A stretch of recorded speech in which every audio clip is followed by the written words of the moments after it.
ज्योति आपके अंदर की सब बुरी आदतों को, सब बुराइयों को भस्म करेंगे। कहते हैं कि ज्ञान से ज़्यादा पवित्र कुछ भी नहीं। तो गुरु अग्नि हैं जो भस्म करते हैं हमारी बुराइयों को। वह ब्रह्मा है, कहते हैं ना, गुरुर ब्रह्मा गुरुर्विष्णु गुरुर्देवो महेश्वर गुरु साक्षात परब्रह्मा तस्मै श्री गुरुवे नमः।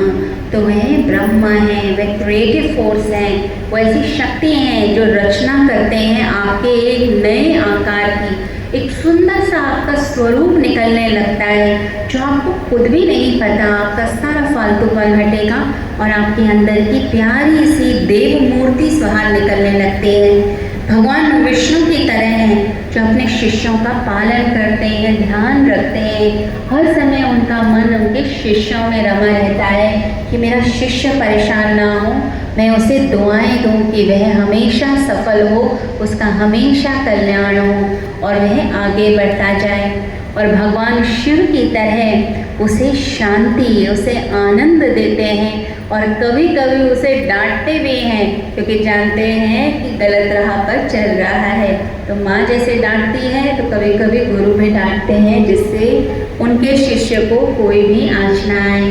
तो एक अद्भुत शक्ति है गुरु शक्ति। एक जन्म तो माता पिता देते हैं, परंतु जो दूसरा जन्म मिलता है जिससे हमारा कल्याण होता है और परमात्मा की प्राप्ति होती है, वो कोई और नहीं, वो हमें गुरु प्रदान करते हैं। तो इसलिए गुरुदेव की इस कृपा के लिए हमें बार बार गुरुदेव का धन्यवाद करना चाहिए और उनके सानिध्य में रहने की कोशिश करनी चाहिए। ये जो सत्संग में आया जाता है, गुरु दर्शन किए जाते हैं, वो इसलिए होते हैं कि जो गुरु के अंदर परमात्मा की दिव्यता बह रही है, वो दिव्यता हम भी प्राप्त कर पाए, हमारे अंदर भी वो दिव्य गुण आ जाए, परमात्मा का आशीर्वाद आए। ब्रह्मांडीय शक्तियाँ जो गुरुदेव के माध्यम से, उनके आशीर्वाद से हमारी तरफ जा रहे हैं, हम भी उसे ग्रहण कर लें, हमारे अंदर भी वो उतर जाए।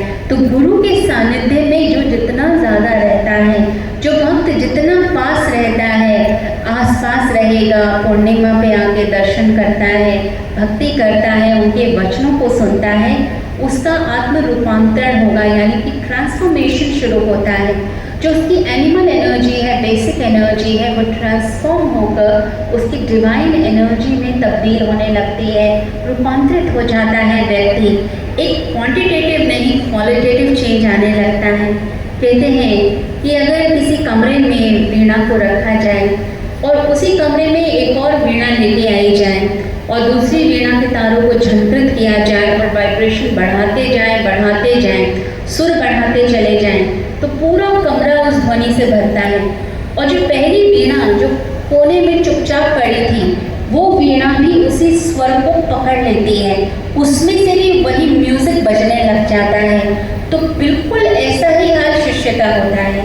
गुरुदेव के जो हृदय के तारों में जो एक गूंज चल रही है, गीत चल रहा है परमात्मा का, वही गीत, वही फ्रिक्वेंसी जो शिष्य उनके सानिध्य में हर समय रहते हैं, उनके हृदय में भी वही गीत गूंजने लग जाता है, वही दिव्यता मिलने लग जाती है, वो भी गुरु का ही रूप बनने लग जाता है।